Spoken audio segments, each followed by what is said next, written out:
वैसे यहाँ पे एक बहुत अजीब चीज़ देखी मैंने, बहुत ही बड़ा मतलब हेलीकॉप्टर जितना बड़ा फ़ैन है। तो यार देखो, अगर आपने देखा है तो कमेंट में बताना, मैंने तो पहली बार देखा।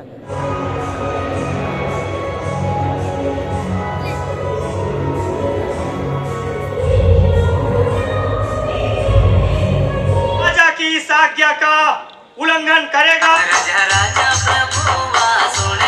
तो आपको खुले आकाश के नीचे ही रात बितानी पड़ सकती है। So hey guys, welcome back to my new blog. और आज है क्रिसमस, तो मेरी यूट्यूब फैमिली को मेरी तरफ से हैप्पी क्रिसमस। तो गाइस, मैं तो मतलब ना सभी धर्मों में मानता हूँ, तो यार हम आज क्रिसमस सेलिब्रेटिंग करने जा रहे हैं, जो कि हमारे गांव में एक बहुत ही बड़ा चर्च है। देखो गाइस, हमें ना सभी धर्मों को मतलब एक समान मानना चाहिए, क्योंकि एक समान नहीं मानोगे तो यार बाद में दंगे फसाद होते हैं, लड़ाई झगड़े, मतलब कितने लोगों का मतलब परिवार उजड़ जाता है। लड़ाई झगड़े मत करो धर्म के नाम पे, क्योंकि हम एक ही हैं, हम एक ही देश के, हम एक ही पृथ्वी के हैं। इस हमारा धर्म सबसे बड़ा तो इंसानियत ही है, तो उसी के सहारे हमें आगे चलना चाहिए। और आज ना मतलब कुछ अच्छा है, कुछ बुरा भी है, क्योंकि बुरी बात ये है कि यार जयस, दीप और बिग्गी, हमारे तीनों फ्रेंड्स की मतलब तबीयत ना बहुत ही ज़्यादा ख़राब हो रखी है, तो वो तो नहीं आ पाएंगे। और मैं, त्रुपल और धवल, तीन जने ठीक है, तो वही जाने वाले हैं। तो फिलहाल तो अभी त्रुपल का वेट कर रहा हूँ, क्योंकि वो अभी खाना खाने के लिए बाकी है। मैं ना मतलब जल्दी खा लेता हूँ। और गैस, पिछले कुछ दिनों से ना मतलब हमारे यहाँ इतनी ठंड बढ़ गई है ना कि यार क्या ही बताऊँ, बहुत ही ज़्यादा ठंड लग रही है। और दोस्तों को भी बीमार कर दिया, तो मैं बीमार ना हूँ इसलिए मुझे पहले तो जैकेट वियर करना पड़ेगा। मैंने जैकेट नहीं पहन रखा है, और मतलब इस रूम में तो बहुत ही ज़्यादा ठंड नहीं लग रही है, गर्मी लग रही है। पता नहीं कैसा रूम है, पर यहाँ पर गर्मी लग रही है। तो फिलहाल तो मैं मेरा जैकेट वियर करता हूँ, और चलिए चलते हैं क्रिसमस देखने। तो गाइस, फाइनली हम आ गए हैं मिशन के अंदर, और आप देख सकते हो, मैं आपको दिखाता हूँ किस तरीके से यहाँ पे तैयारी हुई है क्रिसमस की। तो चलिए कैमरा घुमाते हैं और देखिए, आप एंजॉय कीजिए। गाइस, ये देखिए कितना बड़ा स्टार लटका है यहाँ पे। तो गाइस, हम गाड़ी पार्किंग करने गए थे यहाँ पे ऊपर पार्किंग, और वहाँ से सीधा नीचे है, और प्रोग्राम ऊपर चर्च पे चालू है। और मैं आपको ये स्पेशली ये दिखाना आया हूँ, यहाँ पे घमंड बनाया है, तो मैं आपको पास से दिखाता हूँ इसको। हम ऊपर चढ़ रहे हैं और देखते हैं यार कैसी तैयारी है अभी। तो गाइस, फिलहाल अभी हम चर्च के अंदर हैं, और आप मेरे पीछे देख सकते हैं कितनी बड़ी मूर्ति है शिव भगवान की। और प्रोग्राम कब का शुरू है बाहर, और अभी हम अंदर बैठे हुए हैं, तो अभी वापस से बाहर जाते हैं और देखते हैं कि क्या चल रहा है। और वैसे यहाँ पे एक बहुत अजीब चीज़ देखी मैंने पहली बार ज़िंदगी में, तो बहुत ही बड़ा मतलब हेलीकॉप्टर जितना बड़ा फ़ैन है। तो यार देखो, अगर आपने देखा है तो कमेंट में बताना, मैंने तो पहली बार देखा। तो चलिए अभी ऊपर दिखाता हूँ आपको कैसा फ़ैन है वो। देखो गाइस, कितना बड़ा फ़ैन है, पूरे चर्च को कवर कर रखा है इसने।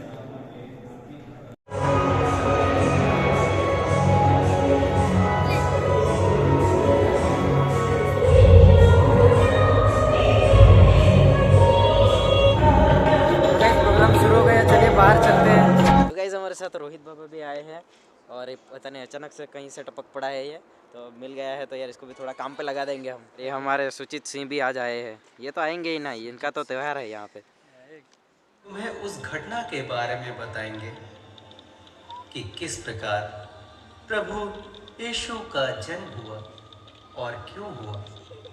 आओ अब हम चलें। मरियम, डरिए नहीं, आपको ईश्वर की कृपा प्राप्त है। देखिए, आप गर्भवती होंगी, पुत्र प्रसव करेंगी, और उनका नाम ईसा रखेंगी। वे महान होंगे और सर्वोच्च प्रभु के पुत्र कहलाएंगे। प्रभु ईश्वर उन्हें पिता दाऊद का सिंहासन प्रदान करेगा। वे याकूब के घराने पर सदा सर्वदा राज्य करेंगे, और उनके राज्य का अंत नहीं होगा। ये कैसे हो सकता है? मेरा तो पुरुष से संसर्ग नहीं है। पवित्र आत्मा आप पर उतरेगा, और सर्वोच्च प्रभु की शक्ति की छाया आप पर पड़ेगी। इसलिए जो आपसे उत्पन्न होंगे वे पवित्र होंगे और ईश्वर के पुत्र कहलाएंगे, क्योंकि ईश्वर के लिए कुछ भी असंभव नहीं है। देखिए, मैं प्रभु की दासी हूँ, आपका कथन मुझ में पूरा हो जाए।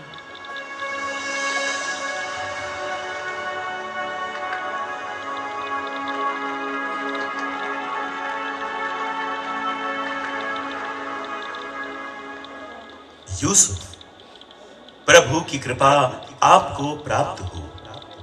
आपने हमेशा वही किया है जो ईश्वर की दृष्टि में उचित है। इसलिए आपको ईश्वर की असीम आशीष प्राप्त है।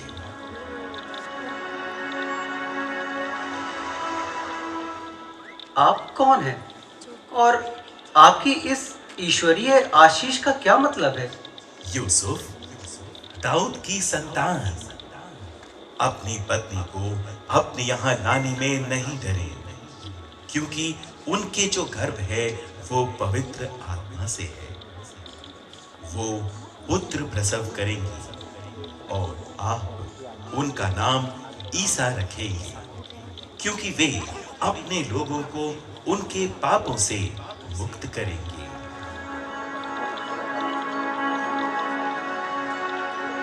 लेकिन मैं तो ईश्वर की इस कृपा के योग्य नहीं हूँ, फिर भी उन्होंने मुझ पर अपनी कृपा की है। धन्य है उनका नाम। मुझे जल्दी ही मरियम को अपने यहाँ ले आना चाहिए। हाँ हाँ हाँ हाँ, मैं अभी जाकर मरियम को अपने यहाँ ले आता हूँ।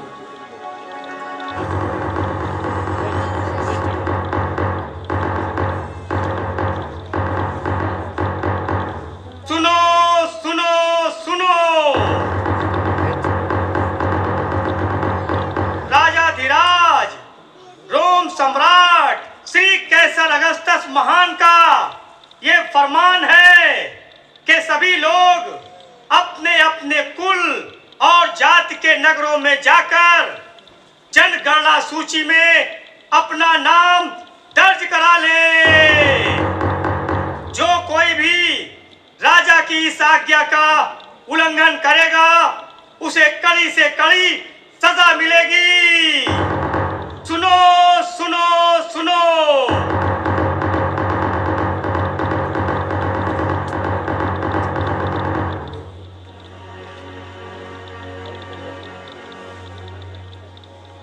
हे ईश्वर, इस ठंड के मौसम में राजा का ये कठोर फरमान, हम गरीबों का क्या होगा? खैर, राजा की आज्ञा है, उसका पालन तो करना ही होगा। चलो मरियम, हम जल्दी से घर चलते हैं। जी बिल्कुल, हमें अब देर नहीं करनी चाहिए।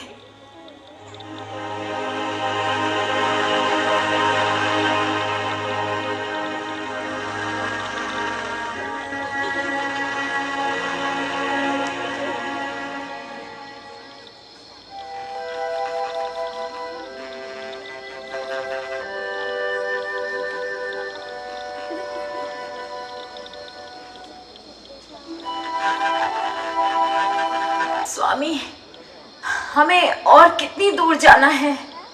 अब मुझसे बिल्कुल चला नहीं जा रहा। बस थोड़ी दूर और। वो देखो, वो जो दूर नगर दिखाई पड़ रहा है ना, वही है हमारे पुरखों का नगर बेथलेहम। बस वहीं तक तो जाना है। नहीं स्वामी, अब मुझसे बिल्कुल भी नहीं चला जा रहा है। भाई, हम बड़ी दूर से यात्रा करके यहाँ तक पहुँचे हैं। क्या हमें रात बिताने के लिए कहीं पर थोड़ी सी जगह मिल जाएगी? आपने तो काफी कठिन सवाल कर दिया है। नगर में तो भीड़ इतनी बढ़ गई है कि पांव रखने तक की भी जगह नहीं बची है। अगर आपके पास किराया देने के लिए पर्याप्त धन है तो कहीं भी जगह मिल जाएगी, नहीं तो आपको खुले आकाश के नीचे ही रात बितानी पड़ सकती है। वैसे तुम लोग हो कौन, कहाँ से आ रहे हो? मैं दाऊद वंशी यूसुफ हूँ। हम नाजरेत नगर से आ रहे हैं, राजा की आज्ञा अनुसार अपना नाम लिखवाने। ये मेरी पत्नी है मरियम, इसकी हालत गंभीर है। क्या कहा? हालत गंभीर है? और तुम लोग नासरत नगर से इतनी लंबी यात्रा करके यहाँ नाम लिखाने आए हो? जरा अपनी पत्नी की हालत देखो। क्या ये समय इतनी लंबी यात्रा का है? अरे तुम्हें अपनी पत्नी का जरा भी ख्याल नहीं है? क्या करे भाई, मजबूरी है। विदेशी शासन है और काफी सोच समझकर कदम उठाना पड़ता है। लगता है अब हमें खुले आकाश के नीचे ही रात गुजारनी पड़ेगी। ऐसा ना कहो बेटी, इंसान इंसान की कद्र नहीं करता तो क्या हुआ, ईश्वर तो जानता ही है। देखो, नगर में कई गौशालाएं हैं, अब सराय में तो कहीं रहने की जगह नहीं मिली है, इसलिए अगर तुम चाहो तो किसी एक गौशाला में आज की रात गुजार सकती हो। काश काश हमें किसी गौशाला में ही थोड़ी सी जगह मिल जाती। अवश्य बेटी, आओ यूसुफ, मैं तुम्हें एक गौशाला दिखा देता हूँ। अरे अरे अरे ये कौन है? ये कौन है? अरे अरे अरे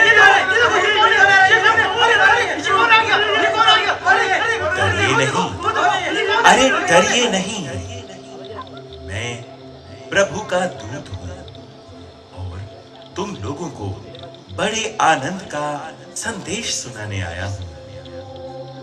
कौन हो तुम? तो कौन हो तुम? भाई, मैं प्रभु का दूत हूँ। प्रभु का दूत? डरो मत, इधर देखो, मेरी ओर देखो।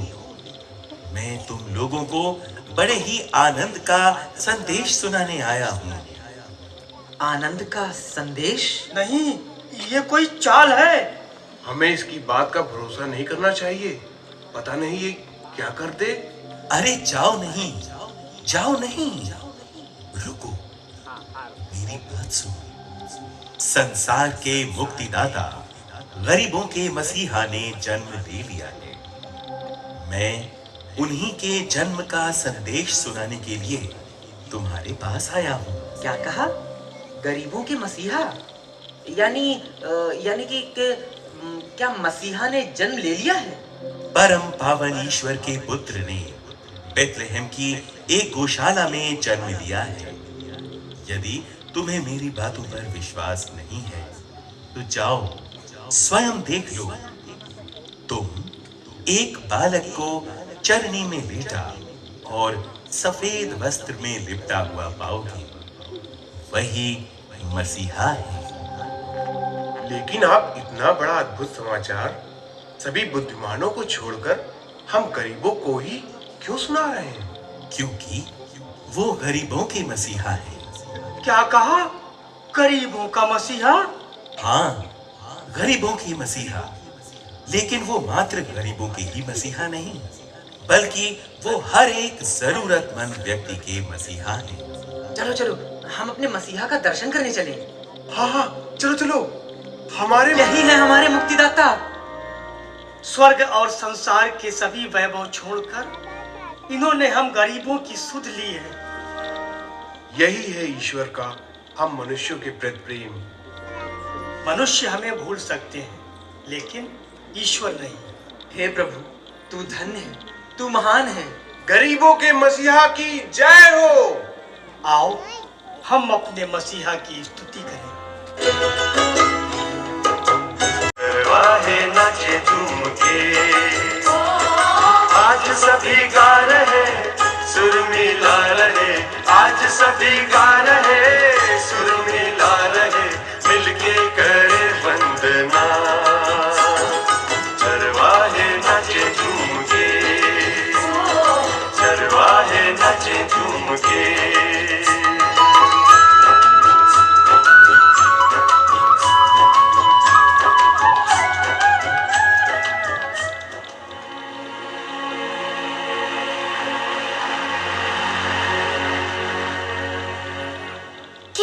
अनोखी रात रही होगी वो। मात्र सुनने भर से ही मुझे बहुत अच्छा महसूस हो रहा है। हाँ, इसीलिए तुम्हें प्रभु यीशु के जन्म के बारे में बताया।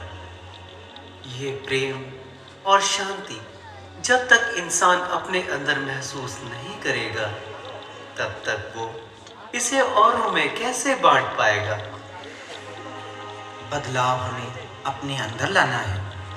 ईश्वर ने हर इंसान को सोचने और समझने की शक्ति दी है।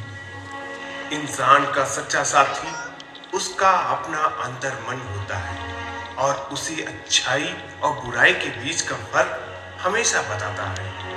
हमें चाहिए कि हम अपने अंदर की अच्छाइयों को पहचानें और बुरे विचारों को त्याग दे। लोगों में प्यार की बातें और पूरे विश्वास के साथ सकारात्मक विचारों का अनुसरण करते हुए जीवन की सभी चुनौतियों का सामना करें, तभी अपने अंदर सच्चा बदलाव ला सकते हैं। और तब आएगा बदलाव का सैलाब जो पूरे विश्व के कोने कोने को प्रेम और शांति से परिपूर्ण करेगा। जब इंसान बदलेगा तब परिवार बदलेगा, परिवार से समाज बदलेगा और सामाजिक बदलाव से ही देश बदलेगा। जाओ प्यारे डेविड, क्रिसमस की खुशियां मनाओ। चलो नाचो ना बचो ना क्या।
सो गाइस ये था हमारे जंखवाओ का क्रिसमस। और अगर यार ब्लॉग पसंद आए तो लाइक से सब्सक्राइब जरूर करना। मिलते हैं आपको एक नेक्स्ट ब्लॉग के साथ। अभी के लिए बाय।